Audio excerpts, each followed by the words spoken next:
Hi, welcome to FSC Radio. I'm Thimo, I'm joined by Sandija, and we have a really interesting guest today. Our guest does research into how our brains learn language from a young age and why does it go wrong sometimes. And she researches all this using little Australian birds. You might hear that and think, why birds? Why the specific birds? And maybe a whole bunch of other questions, which we are going to try to answer today with our guest, Sanne Moorman. Welcome, how are you doing? Thank you. I'm doing well. How are you? We're doing great. Obviously, this is something that this is recorded in the middle of exam week, so it's going to be for a lot of us a little bit a hectic week. Hectic week, but all right. Best of luck with that. Thank you. You are doing research here at the University of Groningen. Yes. With zebra finches, specific birds. Do you want to tell a little bit how this looks for you? How'd you get in this field? Yeah, so I think how I got into the field, it basically started when I did my master's in neuroscience and cognition, and I became really interested in how we and other animals learn and form memories that are somehow stored in our brains. Of all kinds of things, all kinds of events, all kinds of skills. And I just got really curious how that works. And then I was looking for a PhD position because I really wanted to do research studying that. And I happened to stumble upon a lab that studied learning and memory in songbirds, in zebra finches. And I joined the lab and I really fell in love with that system because it not only studies learning and memory and mechanisms for that in the brain, but also has the link to speech acquisition like you just introduced. So of course, zebra finches or any animal don't really have human language to the full extent that we have, but there's certain aspects that are similar and I really liked learning about that. So it was really interdisciplinary. So zebra finches, you work with them because they are similar in learning of songs to humans, sort of, is yes, what I exactly. understand. So the way that we acquire speech requires vocal learning, an ability to hear sounds in your environment and then be able to produce similar sounding sounds yourself and correct sounds until they sound like you want them to. And most animals don't do this. So this is a very unique ability that we humans have. For example, dogs, when they learn to bark, they just develop that on their own. They don't need to hear themselves. They don't need to hear others. And there's only a very few number of animals who also have this ability of vocal learning. And songbirds are one of them. And zebra finches are just one example of songbirds. Ah, okay. And then how does this research work? Because you are doing research specifically for human to learn more about humans, right? Yeah, so basically, so I am very intrinsically interested. It's just very curiosity driven. How does learning and memory work, and how does this acquiring vocalizations work? But I really am interested in the link to how can this help people who have issues with their speech, and so.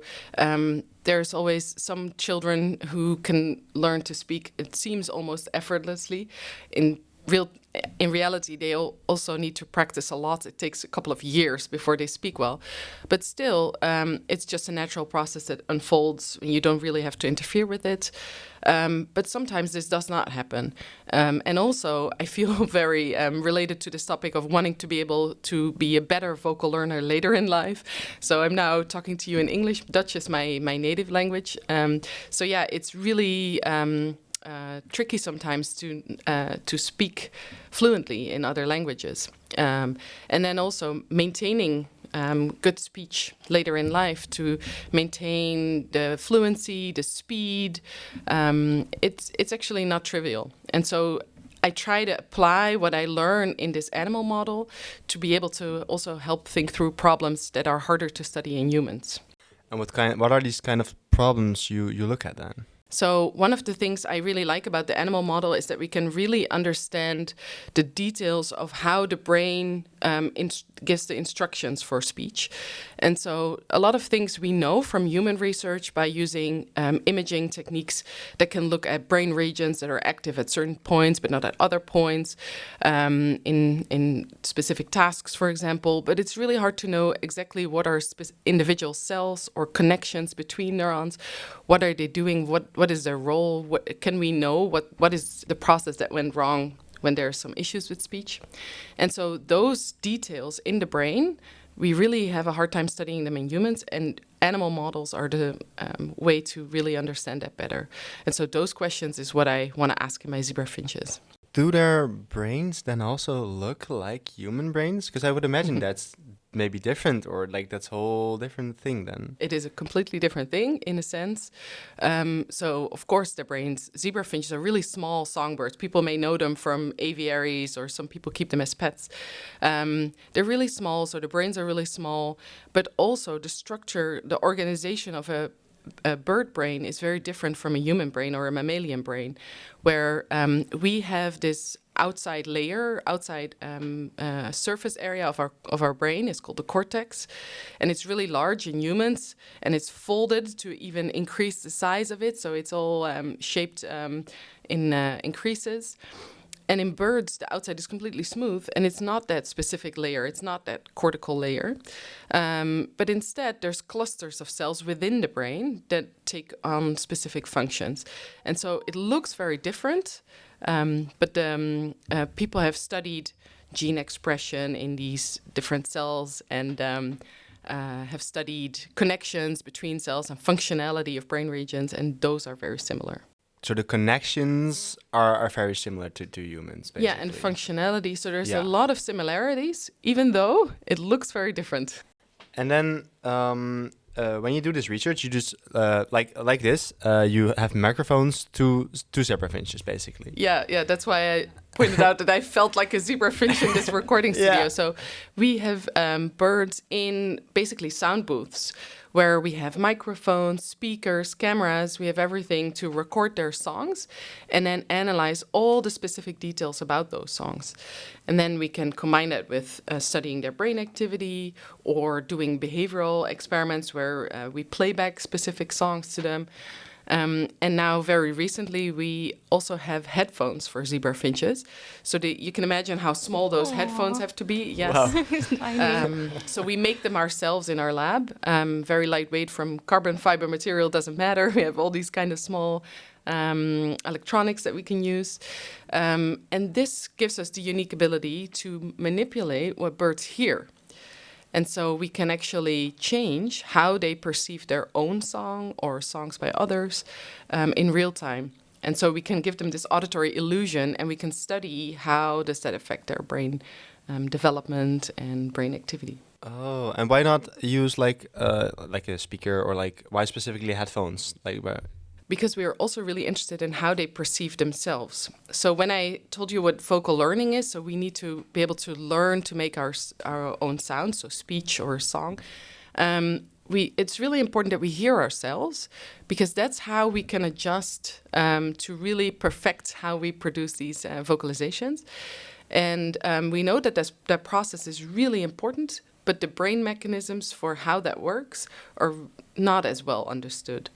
And it's something that we can study really well in songbirds, because we can precisely record what they produce, change it, play it back in real time in a changed way. And they think they have this auditory illusion that they sang something else. They sang something different from what they intended to sing. So that's how we want to see how they have both the motor control, so to change their song. So they hear they make a mistake, will they then correct it? And also how sensitive are their sensory systems to perceive those mistakes. So basically you make sure that they feel like they do it wrong. Yeah. Basically. Yeah. So they think they sing normally, everything feels normal to them, but then what they hear is kind of different. Oh, and so these are experiments that people do in humans as well, to really study how can we control our speech.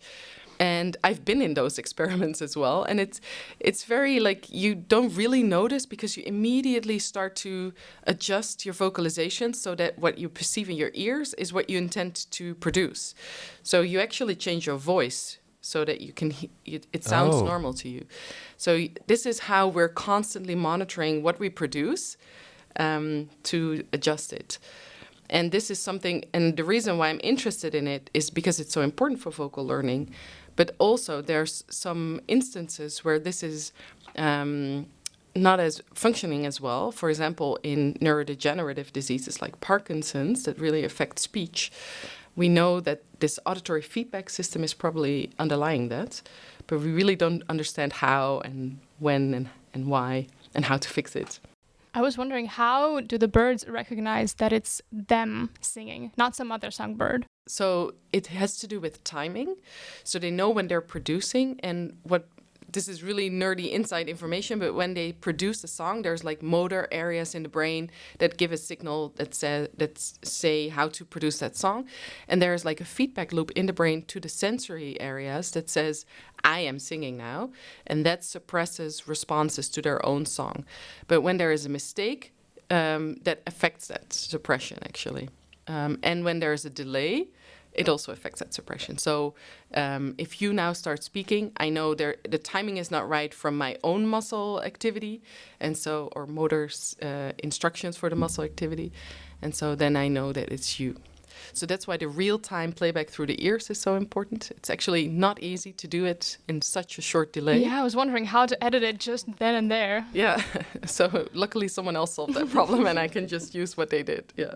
And then why specifically zebra finches or not other songbirds or? Yes, so I love actually to think about other songbirds as well, but the whole idea of the zebra finch is that it's a very limited vocal learner actually. So they only learn to sing one song when they're young, and then the rest of their life they're basically stuck with that song. So they keep on singing the same song over and over again. And they sing a lot. And they sing a lot in my sound booth. And so it's really easy for research. If you're thinking about the brain and all the complexity that we're trying to understand, if you have a really complex vocalization, then it gets a really hard puzzle. And so to simplify the puzzle a little bit for ourselves, we want to study a bird that only has a short, simple song that it repeats over and over. But I'm really looking forward to, once we have a few answers to parts of the puzzle, to go to a more complex singer. And there's definitely lots of songbirds who have big repertoires of all kinds of different sounds, who can learn to acquire new sounds when they're older. And so that would be really interesting to really understand maybe a little bit better how it works in our brains, because we also have more vocal abilities than a zebra finch. Could you, out of curiosity, because our ancestors, right, the chimps, they don't have this vocal imitation ability, right? What other animals do have this? Yeah, it's true. So our most related species, like who share the common ancestor, do not have vocal learning abilities or very limited. And so it seems that it just evolved multiple times in evolution. So people have looked at, they've tried to map out all the species that we know are vocal learners and are not vocal learners. And then there's a whole bunch of species where we don't know if they are or are not vocal learners, and tried to come up with the most plausible way that this could have evolved. And it seems to be the most plausible explanation that it evolved multiple times.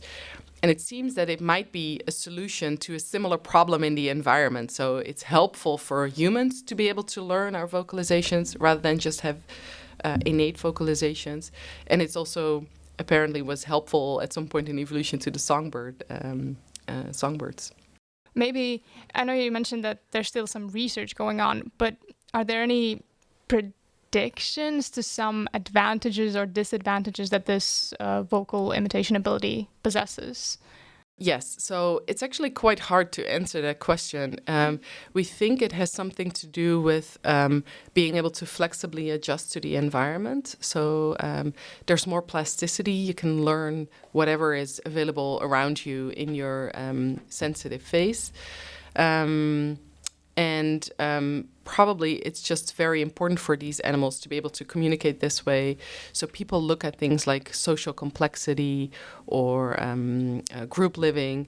But yeah, there's no final answer to this. There's always some exceptions to the rule, etc. We were discussing this before this, actually. Do these finches or songbirds also make other sounds like barking or like another animals? Or just do they just communicate with song? Yeah, so they also have lots of other sounds. Oh, okay. And for example, zebra finches, the bird that I happen to know the most of, they have a lot of sounds that are more innate. Some have some flexibility, but they make these vocalizations very well, even if they've never heard another animal make those vocalizations. And they use them a lot to communicate. So they have all kinds of, we call them calls. And females also vocalize a lot, female zebra finches. They don't learn to sing the learned song, so they don't have that courtship song that males sing that that really uses vocal learning. But they do communicate a lot, and they're very vocal. So there's a mixture of both types and lots of species. Yeah. So there is a difference. Then they can speak and they can just make sounds or sing, right? There's a difference. There is a difference. Yeah. Yeah. Yeah. Because I was wondering, okay, so I saw an interview about Ed Sheeran, the musician, and he said that in his childhood he had a stutter, but he got over it by rapping to Eminem's album and singing. And I researched a bit more, and I feel that this is a common pattern, that brain doesn't sense speaking the same way as singing. Right. I'm sorry, I misunderstood your question before, because I was talking about within songbirds, there's calls and songs, and they're different. And in a sense, songs are more compared to speech, but also some people compare them to songs. Like it's not a hard yes or no, one is true, one is not true. And in humans, we, of course, can both speak and sing. That's right. And there's a lot of common brain areas that are involved, but also differences. And it's true that people who stutter sometimes can sing fluently. It seems to be that there is, for stuttering, the timing to instruct vocalizations. So when you speak, there's constant instruction, like now the next sound needs to be generated, and now the next sound needs to be generated. And this timing is really important for fluent speech. And if there is some problem in that can cause stuttering. Stuttering is a really diverse problem. So it sounds the same, or actually there's, of course, also variations in how people who stutter sound and how severe it is and when it happens and what kind of specific sounds. But also the brain pathways and mechanisms involved in stuttering are very diverse. But in some types of stuttering, the timing signal seems to be the issue. And that's also something that I studied in songbirds. So in my postdoc, I found that zebra finches, where we manipulated the pathway for timing of song, they started stuttering. And so we confirmed that there was a hypothesis that this whole basal ganglia pathway was important for stuttering, at least in some types of stuttering. And we were actually trying to do something else with that pathway, so we were manipulating it for another question. But then we noticed that these birds also started stuttering, confirming that this pathway is really important for that. How does that sound like in songbirds? Like how do they stutter? Do they do it similar than in humans? Like how? It is actually quite similar. So we quantified several things about this. So one is that they repeat their syllables sometimes. So they have these notes in the song, and they usually sing them in a very specific way. So we usually label those notes with letters. So a bird can have a song A, B, C, D. And if a zebra finch has a song A, B, C, D, it will only sing A, B, C, D, as if it's an adult. And our adult zebra finches, who sang A, B, C, D already for months in their lives, suddenly they started singing A, B, B, C, D, or A, B, C, C, C. And we quantified like how often that happened, and it was actually quite similar to reports of human stuttering. And what also happens in human stuttering is sometimes there are silent blocks where you just get stuck and don't produce a sound for a while. And zebra finches had that too. And so there are multiple ways in which people quantify stuttering in humans that we tried to also do in songbirds, and we found similar effects. So you said that it's really interesting. So you had syllables. Mm-hmm. So is the songs very similar to human language in that sense? Because they both have like syllables and like a specific order and stuff, or? Yeah, people try to see how similar are animal vocalizations to human vocalizations, and the analogy goes to a certain degree, to a certain extent. Yeah. So we use letters and we say they're syllables, but it's not really like the song is a word and they can have multiple words. It also really depends. So I already said the zebra finch is quite a limited vocal learner, so they can only sing this ABCD or whatever their song is. There's other birds who can really combine different sounds into different phrases. We also use that word there. And there's a few examples that we know that if you change the order of notes in a phrase, that it changes the meaning. So that is actually very interesting, but it's very limited examples. And it seems that actually, to me, how I see it is that in birds, it really is not so much in a sense like the grammar dictates the meaning, or it's just rules that make it sound the way they want it to. And they convey different messages by singing in specific ways, not changing what they sing, but changing how they sing. And then also all their unlearned vocalizations. So I think zebra finches communicate most of their messages through calls. That's really interesting. So maybe we have asked some of this already, but what role does do the songs have in these zebra finches? Do they have a role specifically in nature as well? Yeah, so typically in songbirds, people say these learned songs are courtship songs. They're really meant for finding a partner, for broadcasting, like I'm a good mate.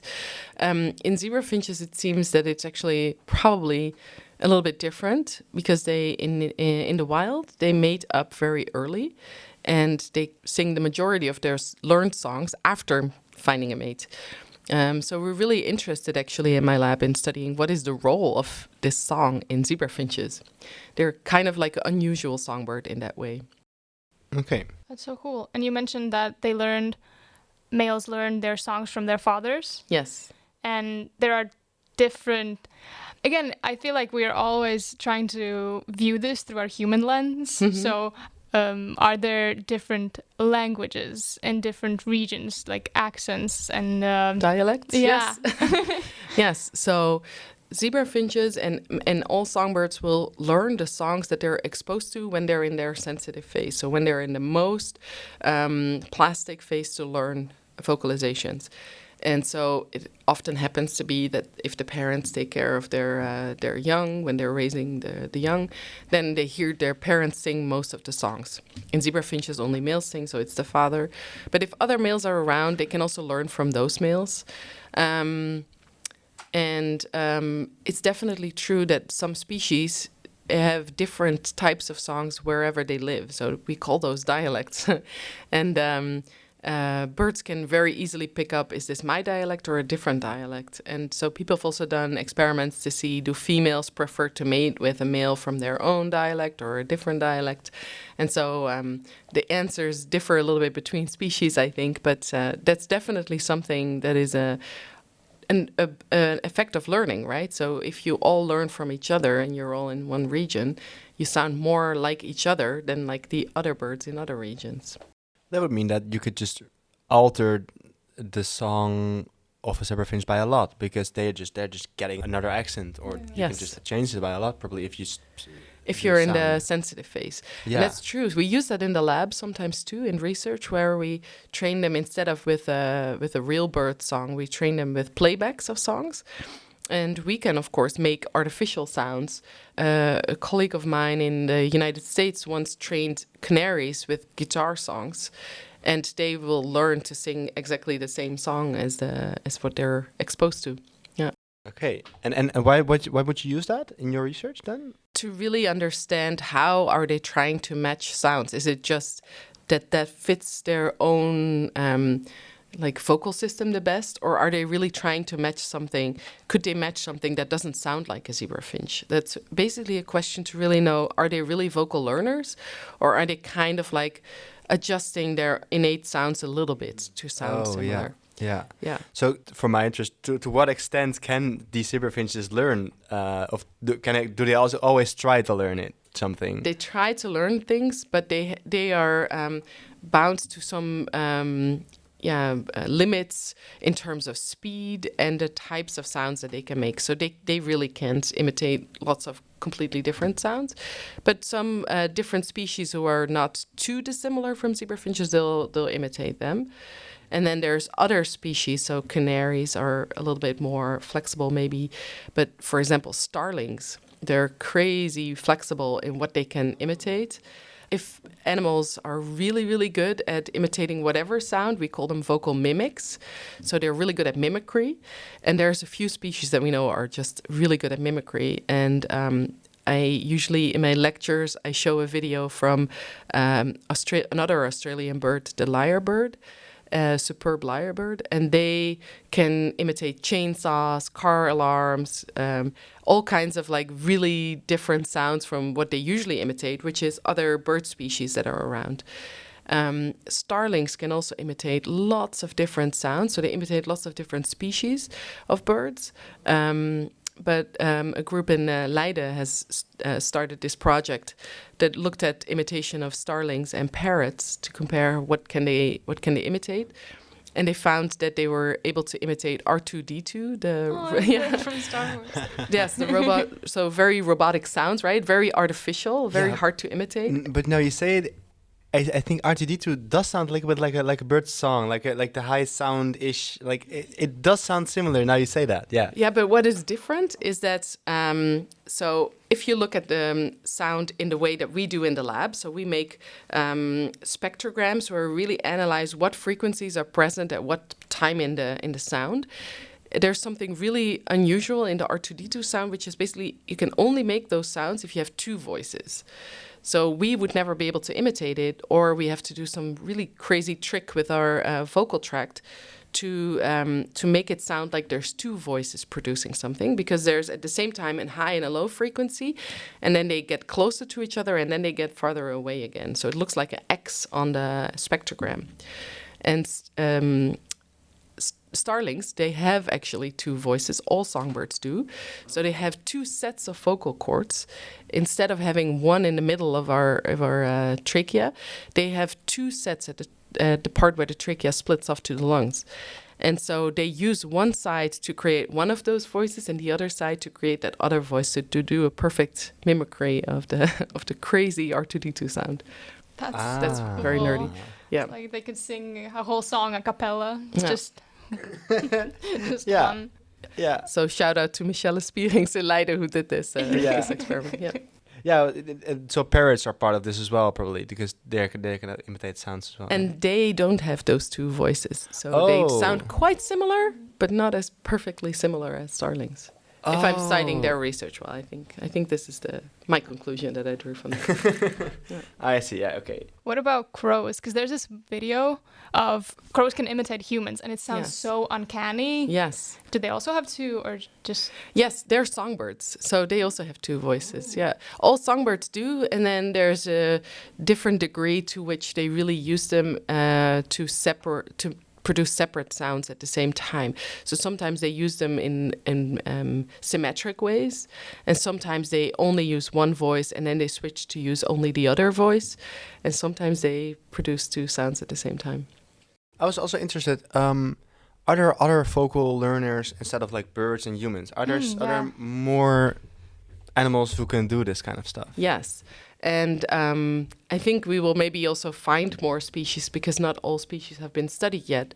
But we know, for example, that elephants, it was like a first case study somewhere in a zoo. They found that an elephant was able to imitate some sounds. There's a really nice paper with a video from one of those elephants imitating the caretaker, like human speech. And it can do it by putting the tip of the trunk in its own mouth. So it needs to produce a very unusual sound for an elephant, but it found a way to do it, and it can actually give commands for, I don't know, giving putting the foot up or something. It can give commands that it usually hears. But does it then sound use its trunk as a tongue? Like how we use a tongue? Or I think to change the shape of the mouth. So of course we use our vocal tract to really shape sounds. So it's very important for articulation. And I think they just had to modify what their vocal tract looked like to sound like a human. Yeah, it's very cool. There's also a bunch of marine mammals who can imitate and vocally learn. Dolphins, whales. Yeah. And I also wanted to ask this question earlier. So only the males sing in zebrafinches, and with a question like, how can you then extrapolate the results the same because it's not the two genders both actually singing? So actually zebrafinches are again a weird species there, because most songbirds actually both males and females sing and learn their song. And in that sense, male zebrafinches are more like humans, including female humans, than female zebrafinches. Okay. But in a sense, we also kind of use those differences between the males and the females in our experiments, because for example, we know exactly which brain regions are important for vocal learning, because there are some brain regions that are really hardly there or not at all there in female zebrafinches. And we know those are specific for song learning. So it gave us a really good start to really understand how does the songbird brain produce song. And we're now also really interested in how do they memorize song, right? So that's, of course, my interest. How do they learn and memorize what they should sound like? So they memorize songs that they hear when they grow up, so their father's song, for example. But females do that too. They also memorize songs. And we really want to study what does the memory look like in males and what does the memory look like in females, to understand if there's any differences, it's caused by the male also imitating that song. So there might also be already differences in how the memory of the father's song is stored.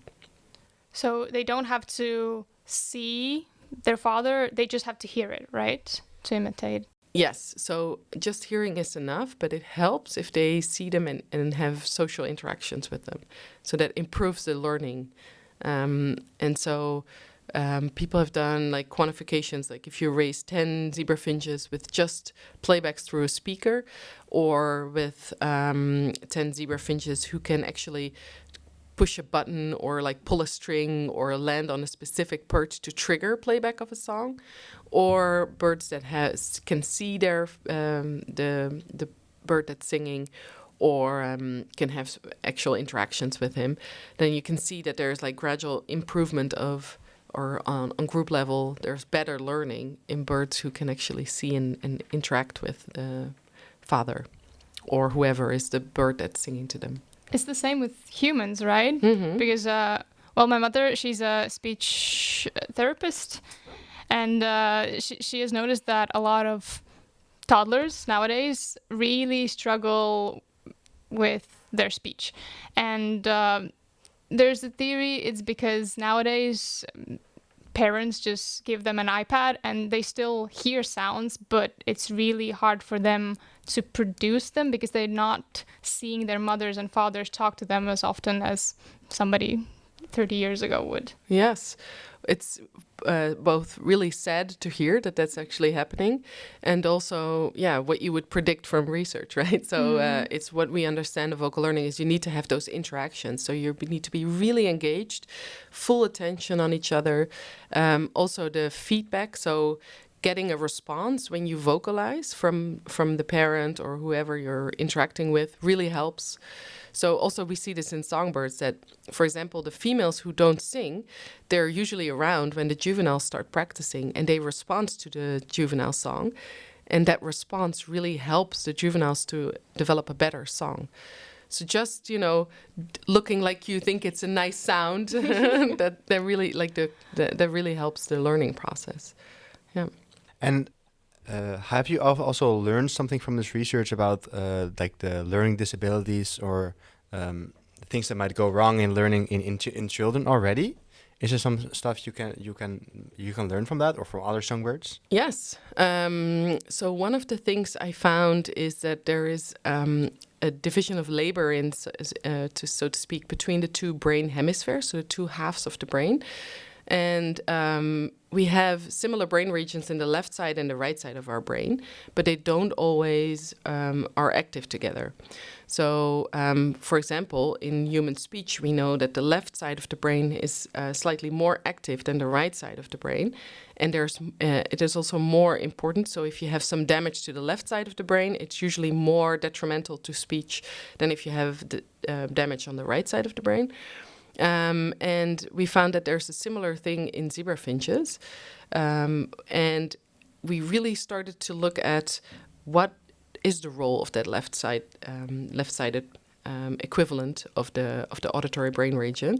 And this is something you need to really do experiments to inactivate it during specific periods of learning or to really tease out what it's doing. And those are kinds of experiments that you don't want to do in humans.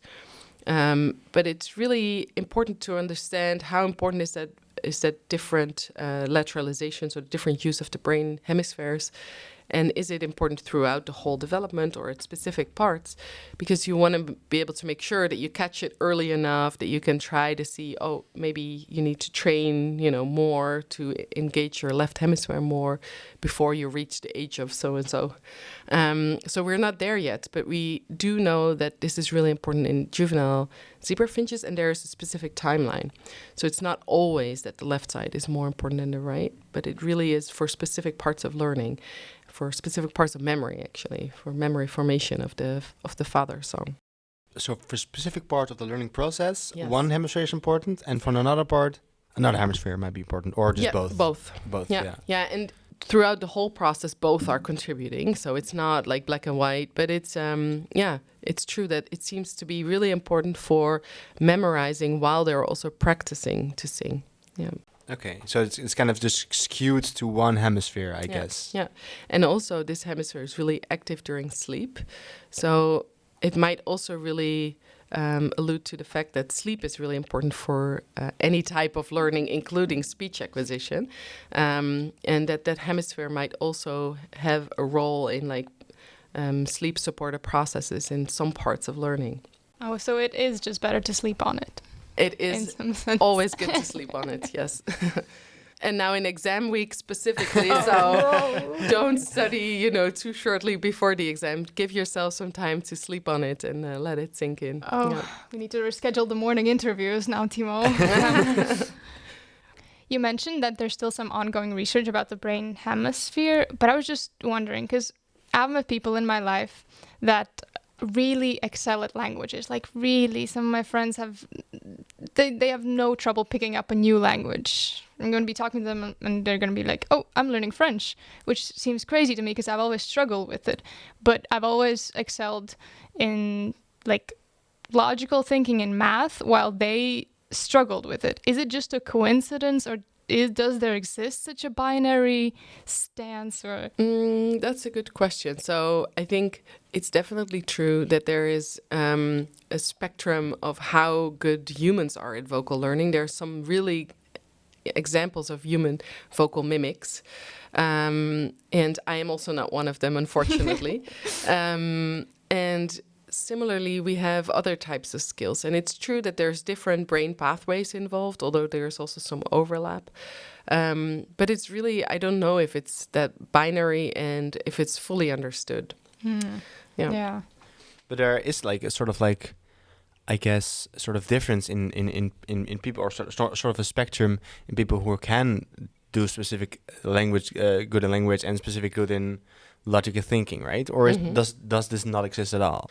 I think I'm not an expert on this. I know that people, they categorize themselves this way. Yeah. But I think, probably it also has to do with the types of things you find interesting, that you're engaged in more, etc. And then once you start learning languages and you develop, maybe you have more than one language that you speak, it also facilitates learning more languages. Yeah. And do you have a theory? Is it something you're born with, or is it something in the developmental phase that happened in their childhood that didn't happen in mine? So I think from what we understand from research, it is both. So there's some things that you're born with that really underlie this ability of vocal learning. And there are some things that really depend on environmental influences, etc. So it's a combination of both. Okay. So there's hope. I should keep on studying French. Well, it's really good to challenge your brain in any way. So, yes. Yeah. And then there's been this talk online, a phrase that's been mentioned a lot about a frontal lobe. And people saying, my frontal lobe is developing because I now view situations more maturely than I did, I don't know, a year ago. Is this true? When does your frontal lobe develop? Yes, it's actually the last part of the brain to fully mature. Yes, it's true in humans. So, and what we mostly see is that it's important for inhibiting immediate responses. So to think more deeply on something before you react would maybe be something that develops a little later. And when does it develop? I guess it differs, right? There's not a set age. No, yeah, there's some average number that I don't fully know. I think around your 20s. Yeah, quite late. Yes. I think it's 21, 23, something like this. Yes, if I remember correctly. But so around your age, yes. Yes. Do you have more questions? I actually asked a lot of what I wanted to ask. No, I've learned so much. Yes, and as well. I shall keep on learning. Thanks for all your questions. It was wonderful, way to talk about all kinds of different aspects of my work. Yes. Yeah. So thank you for being here. It was wonderful to be that you wanted to come on the podcast. It was a pleasure. Yeah, thanks for the invite. And we'll see the listeners the next time we do the podcast, probably next week. Yes. So bye. Bye. Bye.